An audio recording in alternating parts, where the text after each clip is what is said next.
It was only 4 years ago when the Minnesota Vikings were one game away from Super Bowl 52. Although they eventually were blown out to the eventual Super Bowl champion Philadelphia Eagles, Vikings fans believed there would be hope for them in the 2018 and 2019 season.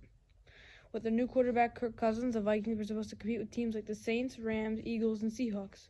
Unfortunately for them, that was not the case. They finished 8-7-1 behind the 12-4 Chicago Bears and their new quarterback Mitch Trubisky. In 2019, things were better for Minnesota. They finished 10-6 and got the number 6 seed in the National Football Conference, the NFC, making the playoffs. They upset the number 3 seed New Orleans Saints in OT, although eventually they lost the next round to the number 1 seed 49ers.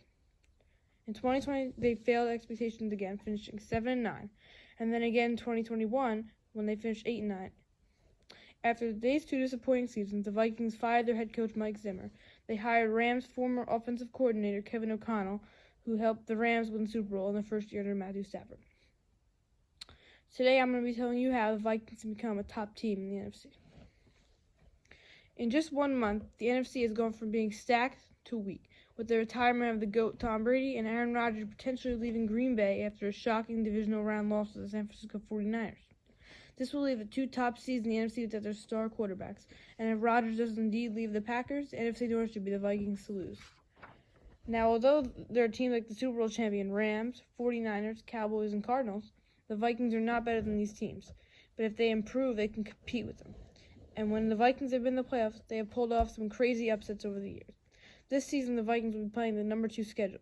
It has all the NFC teams that finished in second place in the division last season: the Arizona Cardinals, New Orleans Saints, Philadelphia Eagles, along with all the teams in the NFC East: Giants, Cowboys, Commanders, Eagles, all the teams in the AFC East: Dolphins, Patriots, Jets, Bills, and 1 team from the AFC, which this year will be the Colts. They play the division twice, which is the Packers, Lions, and Bears.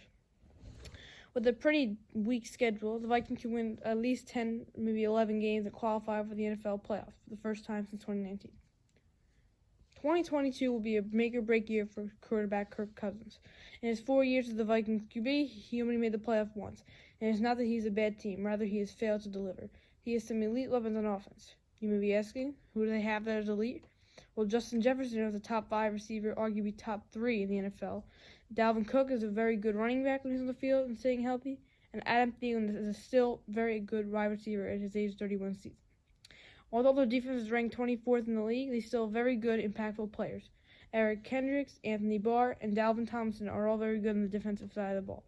These players are game changers for the Vikings, but they need their offense if they want to play football in January. Justin Jefferson is coming off a breakout season and will look to put up great numbers again. If Kirk Cousins can't help him out, then he will likely be out of Minnesota. But if Cousins and Jefferson do put up great numbers together and they make the postseason, surely Kirk will be back in Minnesota in 2023. With this pressure, I believe Kirk Cousins will put up the numbers he is capable of and lead the Vikings to a playoff berth. One big reason why the Vikings will be a top team in the NFC is their coach Kevin O'Connell. O'Connell worked with Cousins as a QB coach in 2013 with the Washington Redskins, who are now the Commanders. In his opening press conference, he said that he was excited to work with Cousins. Kirk Cousins also spoke highly of the coach, saying he was also excited to work with O'Connell. This amplifies that Cousins and O'Connell have a very good relationship. Kevin O'Connell won a Super Bowl in his first year with Matthew Stafford. Stafford and Cousins have put up similar numbers in their career before Stafford went to LA and broke out with 41 touchdowns and nearly 5,000 passing yards and a Super Bowl ring, and a strong season for his attempt to get in the NFL Hall of Fame. Now, Cousins is not a Hall of Fame quarterback by no means, but he is a very solid quarterback. If O'Connell was able to do what he did to Stafford with Cousins, the Vikings can make a deep playoff run. Justin Jefferson could serve like Cooper Kupp, Dalvin Cook as Cam Akers, Adam Thielen as Odell Beckham Jr., and the Vikings have the weapons to do it. It just depends on Kirk Cousins. In the end, it will be a tough challenge for the newly hired head coach Kevin O'Connell, who can turn this 8-win Viking team into a playoff contender, but I think he'll be able to. The Vikings have been very disappointing these past few years, but 2022 is the year they break out and make the playoffs. Not only will they make the playoffs, but they will make a deep run in the playoffs, solidifying themselves as a top team in the NFC.